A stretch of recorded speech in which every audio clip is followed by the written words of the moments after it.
धीरेन्द्र शास्त्री जो कर रहे हैं वो कथावाचक या किसी संत की श्रेणी में आते हैं क्या? क्या मानते हैं? प्लॉट तो बेचते ही हैं, इसमें कौन सी गलत बात मैंने कही। और उसने अभी अपने यात्रा के दौरान कहा भी कि हमारा 25,000 गद्दा चोरी हो गया।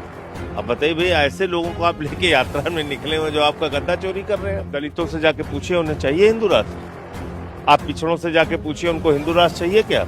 उनको डर लगता है। हिंदू राष्ट्र घोषित नहीं है, उसके बावजूद एक पासी समाज के बुजुर्ग को मंदिर में पेशाब चटवाई जा रही है, एक कथावाचक का सिर मुड़वाया जा रहा है। दलित कोई घोड़ी पे चढ़ा है, उसको पूरा भीड़ लगा के धक्का लगा के उसको उतार रहे हैं। हिंदू राष्ट्र यही सब करने के लिए चाहिए हमें? भैया पाकिस्तान बनना है क्या, या अफगानिस्तान बनना है? एसटीएफ पे आप स्पेशल ठाकुर फोर्स कह देते हैं, आप तमाम नियुक्तियों में ठाकुरवादी होने के सीधे सीधे आरोप लगा देते हैं। आप अपनी जाति को दूसरी जातियों के नफरत का कारण बना रहे हैं और शिकार बना रहे हैं। आपका खुद का समाज किस तरीके से रिएक्ट करता है? खूब गालियां पड़ती हैं, खूब नाराज होते हैं लोग। मुसलमानों के घर पे बुलडोजर चलाएंगे, कितनी नौकरी मिल जा रही है इससे। यादव के वोट कटेंगे, मुसलमान के वोट कटेंगे, पासी समाज ने लोकसभा में कुछ वोट कर दिया था उनके वोट कटेंगे। दो रास्ते हैं लोकतंत्र में। एक रास्ते में मान लीजिए वोट डकैती करके वो पहुंच जा रहे हैं, तो कम से कम दूसरे रास्ते को तो जिंदा रखो। यहाँ पे अंग्रेजों ने राज किया, तो उनसे लड़ने वाले लोग क्या सोचते रहे होंगे, मैं ये सोचता हूँ। हम 11 साल में परेशान क्यों हो रहे हैं? साथियों नमस्कार, मैं हूं नीरज पटेल और आप देख रहे हैं नेशनल जनमत। संसद की उन चुनिंदा आवाजों में से एक जो संसद में तमाम मुद्दों को लेकर दहाड़ती सुनी जा सकती है, उन्हीं आवाजों में से एक हैं सांसद संजय सिंह जी। यात्रा लेकर के निकल पड़े हैं अब उस उत्तर प्रदेश में जहां समय समय पर घड़ी घड़ी पर बुलडोजर की बात, सांप्रदायिकता की बात, हिंदू राष्ट्र की बात, जहर फैलाने की बात, नफरत फैलाने की बात हो रही है। और आप यात्रा लेकर के निकल पड़े हैं रोजगार दो, सामाजिक न्याय दो यात्रा। आज 11वां दिन है। क्या समझ में आया, क्या माहौल है उत्तर प्रदेश का? देखिए, ये बात तो सही है कि नफरत की राजनीति की जड़ें बहुत मजबूत हो चुकी हैं और मुसलमानों के खिलाफ, दलितों के खिलाफ, पिछड़ों के खिलाफ नफरत फैलाने का काम भारतीय जनता पार्टी के शासन में, मोदी योगी के डबल इंजन की सरकार में जोर शोर के साथ चल रहा है। इसमें कहीं कोई संदेह नहीं। लेकिन इस 11 दिन के सफर में ये तय है कि लोग इससे ऊब रहे हैं और वो चाहते हैं कि कोई आदमी तो कम से कम मुद्दों की बात करे। आशा बहुएं इस दौरान मिली, किसान यूनियन के लोग मिले, वित्त विहीन शिक्षक मिले, शिक्षा मित्र मिले, एम्बुलेंस के एसोसिएशन चलाने वाले लोग मिले, मनरेगा का काम उनका यूनियन बनाए जो लोग हैं वो लोग मिले। तो एक उम्मीद लोगों में जगी कि भाई कम से कम हमारे मुद्दों की बात हो। अच्छा, मैं फिर ये भी सोचता हूं कि भाई मान लीजिए सदन में तो वो लोग वोट डकैती करके पहुंच जा रहे हैं जो बिहार में हुआ SIR के जरिए, तो क्या फिर अगर सरकार बीजेपी की बनती रहेगी तो विपक्ष खामोश बैठा रहेगा और कोई मुद्दा उठाएगा नहीं?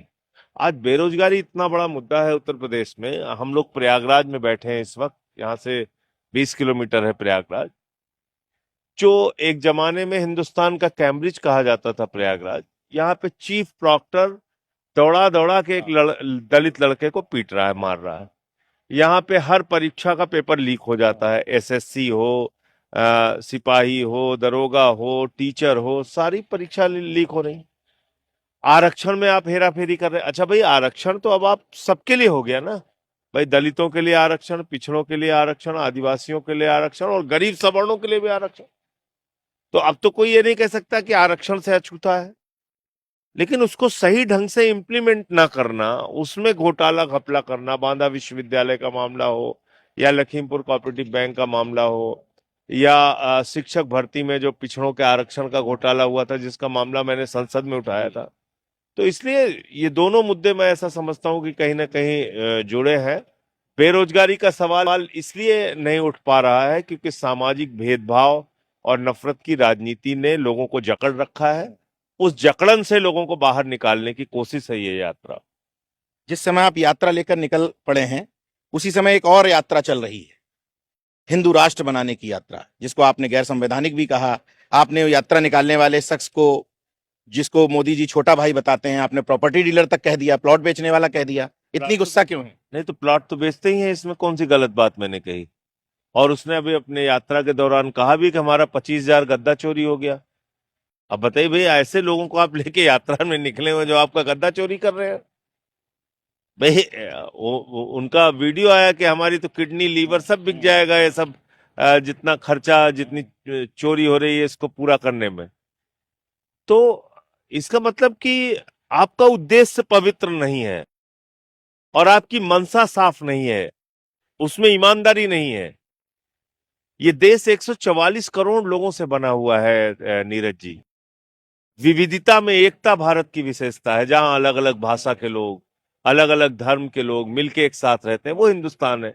कल को कोई कहेगा हमें सिख राष्ट्र दे दो, कोई कहेगा हमें तमिल राष्ट्र दो, कोई कहेगा तेलंगाना राष्ट्र दो, कोई कहेगा तेलुगु राष्ट्र दो, कोई कहेगा नागा राष्ट्र दो, कोई कहेगा बंगला राष्ट्र दो, कोई कहेगा उत्कल राष्ट्र दो, कोई कहेगा आजाद कश्मीर दो, कोई कहेगा हमें काशी राष्ट्र दे दो, कोई कहेगा अयोध्या राष्ट्र दे दो, हम कहेंगे हमें सुल्तानपुर राष्ट्र का राष्ट्रपति बना दीजिए। इसकी कोई सीमा है? ये तो अंतहीन आपने देश में विखंडन और देश में इस प्रकार की राजनीति को जन्म दिया जिसमें कि लोग देश के विभाजन की बात कर सकें। मतलब उसको कैसे कोई चुना हुआ विधायक, मंत्री या मुख्यमंत्री ऐसी यात्रा को समर्थन दे सकता है, जब हमारे बाबा साहब डॉक्टर भीमराव अंबेडकर जी के द्वारा लिखे गए संविधान में लिखा है कि भारत एक धर्मनिरपेक्ष और समाजवादी राष्ट्र है। तो आप कैसे अलग से कोई मांग कर सकते हैं? तो हिंदू राष्ट्र से इतना खतरा क्यों? मतलब क्या है हिंदू राष्ट्र से? हिंदू राष्ट्र से खतरा इसलिए, आप दलितों से जाके पूछिए उन्हें चाहिए हिंदू राष्ट्र।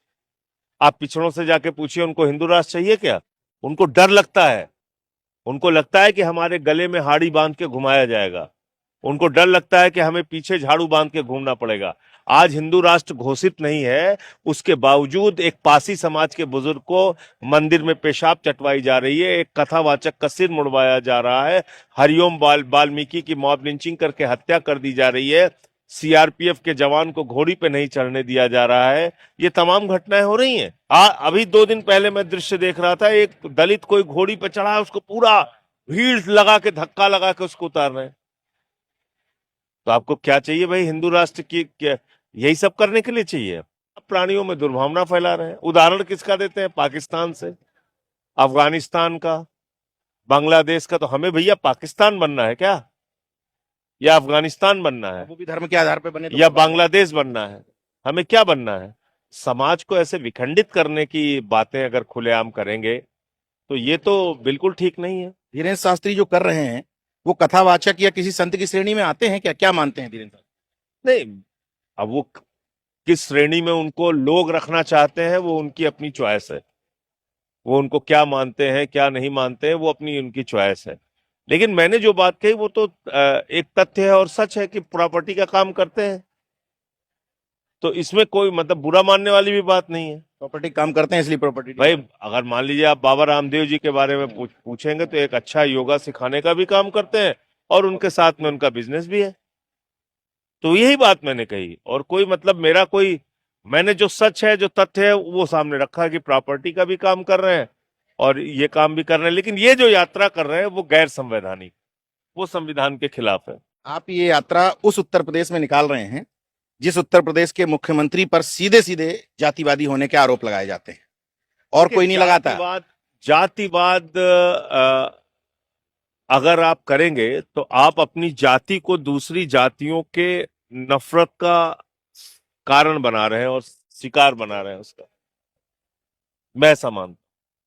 जैसे मान लीजिए आप अपनी जाति के ही लोगों को फायदा पहुंचाना शुरू कर दीजिए। आपको मान लीजिए कोई बड़ा पद मिल गया और आपने सिर्फ अपनी जाति के लिए काम किया, तो निश्चित रूप से दूसरी जातियों के बीच में असंतोष पैदा होता है। और जब असंतोष पैदा होता है, आपसे सत्ता हटेगी जिस दिन, उस दिन अनावश्यक उस जाति के लोग जिनको कोई लाभ नहीं मिला आपके जातिवाद से, वो टारगेट होंगे। हाँ भाई, आप कितने लोगों को नौकरियां दे रहे हैं? 10, 20, 50 लोगों को। लेकिन उसका मैसेज क्या जा रहा है कि बांदा विश्वविद्यालय में आरक्षण में गड़बड़ी हो गई, कोऑपरेटिव बैंक में 7-8 नौकरी मिलनी थी उसमें गड़बड़ी कर दिया। तो जब आप ये काम करते हैं तो आप अपनी ही जाति को कटघरे में खड़ा करते हैं। इसलिए मैं इस चीज का विरोध करता हूं कि भाई ऐसा मत करो आप। मेरा सवाल थोड़ा सा दूसरा है। जब मैं आपको देखता हूं प्रेस कॉन्फ्रेंस करते हुए, एसटीएफ पे आप स्पेशल ठाकुर फोर्स कह देते हैं, आप तमाम नियुक्तियों में ठाकुरवादी होने के सीधे सीधे आरोप लगा देते हैं, तो किस तरह का रिएक्शन आता है? आपका खुद का समाज किस तरीके से रिएक्ट करता है? खूब गालियां पड़ती हैं, खूब नाराज होते हैं लोग, लेकिन मैंने ये सवाल इसलिए पूछा कि थोड़ी थोड़ी गालियां मुझे भी मिल जाती मैं अपेक्षा ये करता हूं कि लोग ऐसी गालियां खाने के लिए तैयार रहें, और सभी जाति धर्म के लोग, और सच बोलें। जैसे मान लीजिए मुस्लिम समाज की कट्टरता है और कोई ऊट पटांग बात कर रहा है, तो उसका अगर कोई विरोध मुस्लिम नेता करेगा तो वो ज्यादा अच्छा होगा, बनस्पत एक हिंदू नेता उसका विरोध करे। वो ज्यादा अच्छी बात होगी कि उसी समाज का व्यक्ति, उसी धर्म का व्यक्ति, तो उससे रिएक्शन नहीं होगा। इसलिए मेरा प्रयास ये रहता है कि जहां कहीं भी गलत मुझे दिखता है मैं बोलता हूं। ठीक है, उसके बदले में कुछ गालियां पड़ती हैं, लेकिन लोग बाद में समझते हैं कि नहीं भैया आप ठीक बात कह रहे हो। कि जब मैं समझाने की कोशिश करता हूं कि भाई आपने सिर्फ एक अपना ये रवैया बना लिया है कि हमको अपने आप को सुपर दिखाना है, तो जब आप सुपर दिखाने की होड़ में फंसते हो तो आप दूसरी जातियों के नफरत का कारण बनते हो। वो चीज ठीक नहीं है। और एक मुखिया को वैसे भी ईमानदार होना चाहिए अपनी ड्यूटी के प्रति। आज योगी आदित्यनाथ जी उत्तर प्रदेश के मुख्यमंत्री हैं, और मुख्यमंत्री मतलब आप पूरे प्रदेश के अभिभावक हैं, गार्जियन हैं, और इस प्रदेश में रहने वाली जनता को बराबर दृष्टि से आपको देखने की जिम्मेदारी है। ये संवैधानिक जिम्मेदारी भी है, और जनता ने वोट देके भी है आपको ये जिम्मेदारी दी है। अगर आपकी राजनीति मान लीजिए ये कहती है कि साहब आपको हिंदुओं ने ज्यादा वोट दिया, तो दे दिया ना, अब तो आप मुख्यमंत्री बन गए ना पूरे प्रदेश के, हो गए, अब आप सबके हो गए। अब आप ये थोड़ी, अब आप इस जिम्मेदारी से थोड़ी भाग सकते हैं, भाई इस प्रदेश में जो लोग हैं वो सबके हो गए आप। अच्छा, उन्मादी राजनीति का तात्कालिक फायदा राजनीतिक रूप से हो सकता है, लेकिन समाज को उसका क्या फायदा है? आपने कहा कि हम जो है वो मुसलमानों के घर पे बुलडोजर चलाएंगे, तो इससे समाज का क्या फायदा हो रहा है? पूरे एज ए होल क्या हमको बेनिफिट, कितनी नौकरी मिल जा रही है इससे? राजनीतिक हम इस जगह का नाम बदल के ये रख देंगे, इससे कितने अस्पताल ठीक हो जा रहे हैं? हम इस सड़क जो है इस नाम पे है, हम इस नाम पे कर देंगे। तो ये तो उलझाने का मुद्दा है ना, कि मतलब हमें काम नहीं करना इसलिए। बिहार चुनाव में आपको बता दूं, अगर आप बुलडोजर को देखेंगे तो बुलडोजर जब मुसलमानों के घर पे चलता है उसकी बढ़िया खबर बनाई जाती है मीडिया में, गोदी मीडिया खूब उसको प्रचारित करता है, देखो मुसलमानों का घर तोड़ा जा रहा है। उसके पीछे क्या करते हैं ये लोग, कि दलितों के घर, पिछड़ों के घर, यहां तक कि मेरठ के व्यापारी रो रहे थे बेचारे, अभी वोट दिए थे। अभी मैं गया था संत रविदास गेट के सामने वाराणसी में, 100 साल पुरानी दुकान तोड़ के बराबर कर दी। तो आप इसको क्या कहेंगे? तो इसलिए हमें समझना चाहिए कि देश किस हालत में पहुंच रहा है। नीरज जी, 1 रुपए में अडानी को 1050 एकड़ जमीन बिहार में मिल जाती है, जिसमें 10 लाख आम और लीची के पेड़ थे। कोई एक आदमी बोलने वाला नहीं। और क्यों मिल जाती है? क्योंकि वो प्रधानमंत्री के मित्र हैं, और उनकी ही पार्टी का एक नेता उसका विरोध कर रहा है, लेकिन कोई सुनने वाला नहीं। बिहार चुनाव में आपकी पार्टी ने भी कैंडिडेट उतारे थे और आप कई बार गए भी। हालांकि आप लगातार एसआईआर पर, चुनावी प्रक्रिया पर, चुनाव आयोग जा पर रहा था तब भी मैंने कहा था कि सारे लोग प्रचार कर रहे हैं, मैं भी जा रहा हूं प्रचार करने, लेकिन परिणाम यही होगा तो अब कि उत्तर प्रदेश ज्ञानेश कुमार जी ने जीत का प्रमाण पत्र पहले ही मोदी जी के घर पे पहुंचा दिया है, और वही हुआ। अब उत्तर प्रदेश में भी एसआईआर आ गया, तो यहाँ क्या तैयारियां हैं या फिर किस तरह का डर है?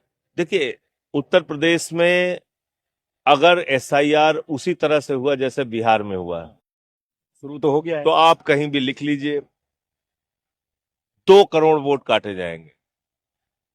अब कुछ वोट घोषित तौर पे होते हैं, कुछ अंदाजे से होते हैं। ये आज की तारीख में बहुत आसान है ये पता करना कि किस बूथ पे समाजवादी पार्टी जीती थी। बिल्कुल।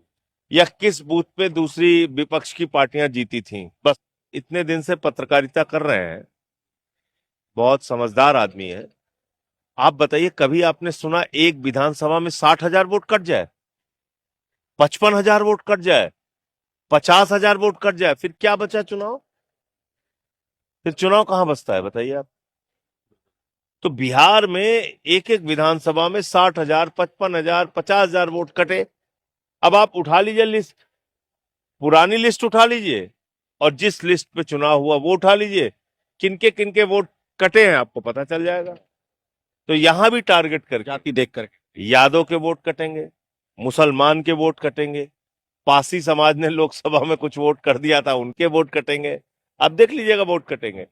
बहुत सारे कुर्मी समाज के लोगों ने वोट कर दिया था अलग अलग जगहों पे, उनके वोट कटेंगे, देखिएगा। कितने दिन की यात्रा है ये पूरी यात्रा? ये 13 दिन की यात्रा है और 24 तारीख को इसका समापन है। करेंगे। पत्थर गिरजाघर सिविल लाइंस के पास ही एक मैदान है, वहां पे इसका समापन। हाँ, छद्म हिंदुत्व का मैं विरोधी हूं और हिंदू धर्म को सही रूप में आप पालन कीजिए, ऐसे उसको बदनाम मत कीजिए, बल्कि ये लोग तो बदनाम कर रहे हैं। अंतिम सवाल, इस डरे हुए माहौल में भाई एसआईआर के बाद जो कुछ हुआ बिहार में सबने देखा, इन मुद्दों को, क्योंकि बिहार में भी मुद्दे बहुत सारे उठाए थे सारे सभी दलों के द्वारा, खासतौर से तेजस्वी यादव ने नौकरी से लेके सारी बात कही थी, तो जब मुद्दे वहां नहीं चले तो मुद्दों को लेकर के आप यात्रा निकाल रहे हैं, देखिए, क्या उम्मीद है आप? नीरज जी, डॉक्टर लोहिया ने कहा था कि सड़क खामोश हो गई तो संसद आवारा हो जाएगी। तो लोकतंत्र के दो रास्ते हैं, एक सड़क का रास्ता है और एक संसद का रास्ता है। तो जब हम लोगों ने अपनी शुरुआत की थी अन्ना आंदोलन की, तो सड़क के रास्ते से शुरुआत की थी और मेरा अभी भी मानना है कि सड़क का रास्ता संसद के रास्ते से ज्यादा मजबूत है। वहां ज्यादा आपकी आवाज सुनी जाती है, लोग आपसे जुड़ते हैं, लेकिन मुद्दे जायज और सही होने चाहिए। तो मैं इस वक्त में यही कहूंगा, सारे लोगों से यही कहूंगा, विपक्षी पार्टियों से भी यही कहूंगा कि घर मत बैठिए निराश होकर। भाई मान लीजिए सरकार में बीजेपी है, तो क्या उसको इस बात की छूट है कि वो थाने में लूट करेंगे या अस्पताल में वो आपको दवा नहीं देंगे, व्यवस्था नहीं देंगे, या आपके बच्चों का स्कूल बंद कर देंगे? लड़िए ना उसके लिए। अगर मान लीजिए डॉक्टर लोहिया ने यह सोच लिया होता कि मैं तो नेहरू जी के खिलाफ हारूंगा ही हारूंगा, तो मैं चुनाव क्यों लड़ूं, अपना कैरियर बचा के चलूं, तो उन्होंने तो ऐसा नहीं सोचा। उन्होंने सोचा भाई समाज इससे जागेगा। अगर बाबा साहब ने सोच लिया होता कि भाई हमारे पास सत्ता ताकत तो है नहीं, तो मैं महाड़ का आंदोलन क्यों करूं, तालाब में पानी पीने के लिए लड़ाई में क्यों लड़ूं, क्यों छुआछूत को खत्म करने की लड़ाई लड़ूं, या काशीराम जी या जितने भी लोग आप देखिए, बहुत कम संसाधनों में उन्होंने बड़ी लड़ाई लड़ी और उस वर्ग की आवाज उठाई जिनकी कोई सुनने वाला नहीं था। मुझे तो अफसोस इस बात का होता है कि आज तो बहुत माध्यम उपलब्ध हैं विपक्षी पार्टियों के पास। छोड़ दीजिए, अगर मान लीजिए आप भाई लड़के तो काम कराओ, वो रास्ता तो आपके हाथ में है। उत्तर प्रदेश में सरकारी, हमारी तो कोई बहुत बड़ी ताकत नहीं है। जब सरकारी स्कूल बंद कर रहे थे, मैं स्कूलों में जा जाके बच्चों के बीच में बैठा नीरज जी, और एक एक जिले में मैं गया, और बाद में सरकार को फैसला वापस लेना पड़ा। अभी भी कुछ स्कूल बंद हो रहे हैं, लेकिन बड़े पैमाने पे स्कूल खुले जो एकदम से इन्होंने बंद करने की योजना। तो जब आप लड़ते हैं लोगों के मुद्दे पे, मेरा ये कहना है कि दो रास्ते हैं लोकतंत्र में। एक रास्ते में मान लीजिए वोट डकैती करके वो पहुंच जा रहे हैं, तो कम से कम दूसरे रास्ते को तो जिंदा रखो। हो सकता है इसी जनता में एक चेतना पैदा हो, एक उभार आए कि नहीं नहीं सब मिल के परिवर्तन करेंगे, तो फिर क्या, बड़ी से बड़ी सत्ता उखड़ गई। अच्छा, साल 190 साल तक यहाँ पे अंग्रेजों ने राज किया, तो उनसे लड़ने वाले लोग क्या सोचते रहे होंगे, मैं ये सोचता हूँ। हम 11 साल में परेशान क्यों हो रहे हैं? बहुत पॉजिटिव अप्रोच, विपक्ष को यही सोच। हाँ भाई, इस बीच में मैं तमाम विपक्ष के नेताओं से मिला तो मैंने देखा हताशा है उनमें, लेकिन ये आपका जो ये मूवमेंट है, ये मुझे लगता है विपक्ष को भी संजीवनी दे रहा है। नहीं, बिल्कुल, मैं तो ये कहता हूं कि भाई आपको जीना है तो मरना सीखो, कदम कदम पे लड़ना सीखो। हम लोग ये नारा अपनी जवानी में लगाते थे, उसी नारे को आज भी अपने दिल में मैं जिंदा रखता हूं। तो आपको लड़ना तो पड़ेगा। मुझे खुशी है कि यात्रा के इस पड़ाव पर जब मैं यहाँ कवरेज के लिए पहुंचा तो यहाँ वीरांगना झलकारी बाई की जयंती मनाई जा रही थी। यानी कि रोजगार दो और सामाजिक न्याय जो शब्द का इस्तेमाल किया गया वो यात्राओं के तमाम पड़ावों पे उनका जगह जगह पर इस्तेमाल भी हो रहा है।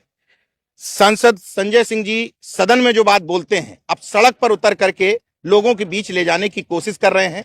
अच्छी बात यह है कि जहां सत्ता पक्ष को टारगेट कर रहे हैं वहीं विपक्ष के तमाम सारे लोगों को नसीहत दे रहे हैं कि आओ भाई लड़ लो, बिना लड़े कुछ भी हासिल होने वाला नहीं है। बहरहाल इस यात्रा से क्या हासिल होगा, कितना लोगों में जागरूकता आएगी, ये मैं आगे बताऊंगा ही। बाकी देखते रहिए नेशनल जनमत, जागरूक और सजग बने रहिए। जय विज्ञान, जय संविधान, जय लोकतंत्र। धन्यवाद।